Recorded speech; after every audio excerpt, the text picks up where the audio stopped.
सफाया हो चुका है। एक फिल्म बनी घूसखोर पंडित, उसके निर्माता श्री नीरज पांडे थे और अभिनेता मनोज वाजपेयी थे। एक जाति को इस तरह से अपमानित किया गया।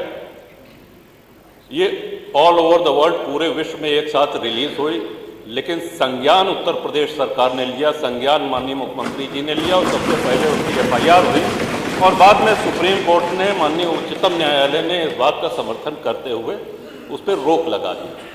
मेरा कहने का आशय यह है श्रीमान कि एक और जहां सरकार दमदारी से काम कर रही है, वहीं संवेदनशीलता का भी पूरा परिचय दे रही है। अपनी बात आगे बढ़ाते हुए श्रीमान, ये सभी माननीय सदस्यों से जुड़ी हुई बातें हैं। National highway authority of India NHAI ने बहुत से एक्सप्रेसवेज का, हाईवेज का निर्माण किया। उसके निर्माण में जो छोटी सड़कें थीं, जहां से उनकी मिट्टी जाती थी, वो क्षतिग्रस्त हो गई हैं और वो दायित्व NHAI का है उसको बनाने का। मैं समझता हूं कि NHAI अपने इस दायित्व का निर्वहन नहीं कर रही है। हम सब लोगों के यहाँ बहुत सी ऐसी सड़कें हैं जो क्षतिग्रस्त हुई हैं।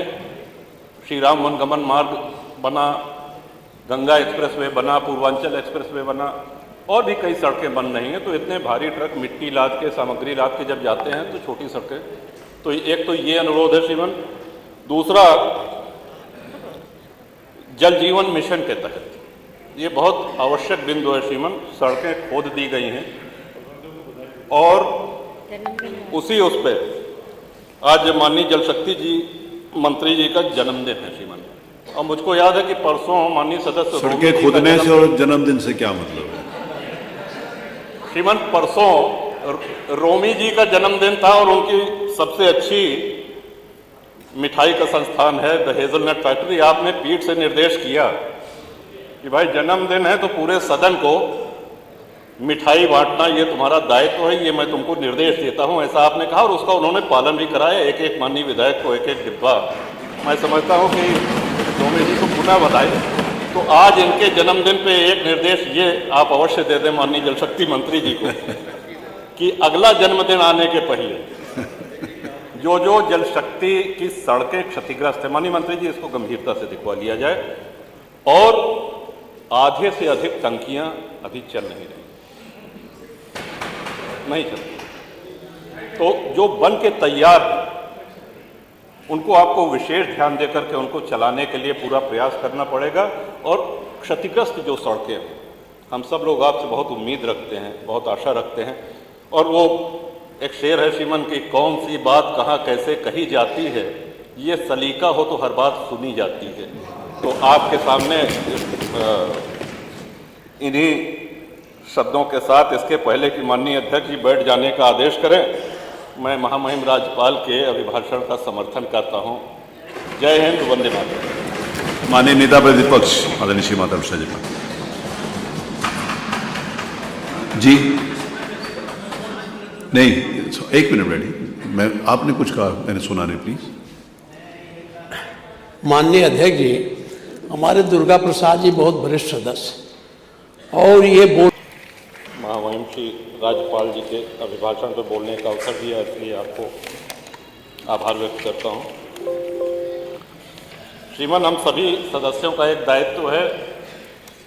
हम सब लोग गांव से आते हैं, जनता से जुड़े हुए लोग हैं, तो जो सरकारी योजनाओं में अगर कोई कमी, कोई खामी रह गई है तो उसको निष्पक्ष ढंग से यहाँ पर रखने का दायित्व हम सभी लोगों का है। अभी हमारे पहले मनोज पांडे जी कह रहे थे, उनकी बातों को, उनसे अपने को संबद्ध करते हुए ये कहूँगा कि एक बहुत बड़ी उपलब्धि पूरे प्रदेश में हुई है कि संगठित अपराध, ऑर्गेनाइज्ड क्राइम का जड़ से सफाया हो गया है। आज पूरे प्रदेश में ऑर्गेनाइज्ड क्राइम नाम की कोई नहीं। व्यक्तिगत रंजिश में घटनाएं होती हैं, वो एक अलग विषय है, लेकिन उन घटनाओं के बाद जिस तरह से पुलिस कार्रवाई करती है, उससे बहुत से लोग हतोत्साहित होते हैं। श्रीमान, माननीय मुख्यमंत्री जी ने हम सभी लोगों को ये अधिकार दिया है कि हम अपनी विधायक निधि से असहाय लोगों का उपचार कर सकें। उसमें कुछ नियम अगर शिथिल कर दिए जाएं या सुधार दिए जाएं तो मैं समझता हूं कि काफ़ी लाभ हो सकता है। जैसे उसमें एक क्लॉज है, साध्य और असाध्य रोग। हम लोग जिसके लिए लिखते हैं ये आवश्यक है कि उसका रोग असाध्य होना चाहिए, तभी वो स्वीकृत होगा। उदाहरण के लिए हार्ट, कैंसर, गुर्दा, मूत्र रोग, अस्थि रोग और थैलीसीमिया, ये इसमें वर्गीकरण। मान लीजिए किसी का बहुत बुरा एक्सीडेंट हो जाए, उसकी हड्डियां टूट जाएं, या अभी हाल में ही ब्रेन ट्यूमर का पेशेंट था, उसको इस लिए नहीं स्वीकृत हो पाई राशि कि ये साहब असाध्य रोग नहीं है। तो जो भी घर वाले हैं वो तो इसी उम्मीद में उपचार कराते हैं कि ये साध्य हो जाए, सध जाए, स्वस्थ हो जाए। तो अनुरोध है कि अगर विधायक निधि से जो हम लोग देते हैं उसमें से ये असाध्य शब्द हटा दिया जाए। सरकारी अस्पताल में पैसा जाता है और बहुत से लोग ऐसे हैं जो अपना इलाज कराने में सक्षम नहीं हैं, तो मैं समझता हूं कि काफ़ी लोगों को इससे लाभ होगा। इसी के साथ साथ श्रीमान पिछले वर्ष भी हमने करा था कि आयुष्मान कार्ड के लिए जो पात्रता है उसमें जो 7-8 बिंदु दिए गए हैं, उसमें 9वां बिंदु है कि यदि कोई 60 वर्ष का है, उसका राशन कार्ड 2019 से है, तो उसमें जो सदस्य 60 वर्ष के हों, यानी पति पत्नी दोनों 60 वर्ष के हों।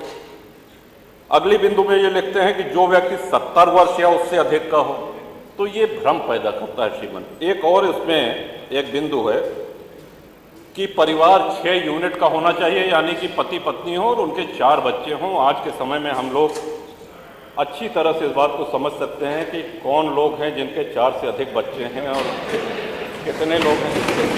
तो श्रीमान ये अगर क्लॉज इसमें से हटा दिया जाए तो मैं समझता हूँ कि असली पात्र व्यक्ति को इसका लाभ मिलेगा। महामहिम श्री राज्यपाल जी ने माननीय मुख्यमंत्री जी के लिए, उत्तर प्रदेश सरकार के लिए कहा कि प्रदर्शन और परिणाम में पूरे देश में नंबर 1 है। सरकार प्रदर्शन तो उत्तर प्रदेश में कर रही है, लेकिन परिणाम पूरा देश ही नहीं पूरा विश्व देख रहा है और सराहना कर रहा है, प्रशंसा कर रहा है। और ऐसा नहीं है, गांव में सरकार की संवेदनशीलता की भी बहुत प्रशंसा हो रही है। एक छोटा सा उदाहरण भी देना चाहूँगा। एक तरफ जहां संगठित अपराधों का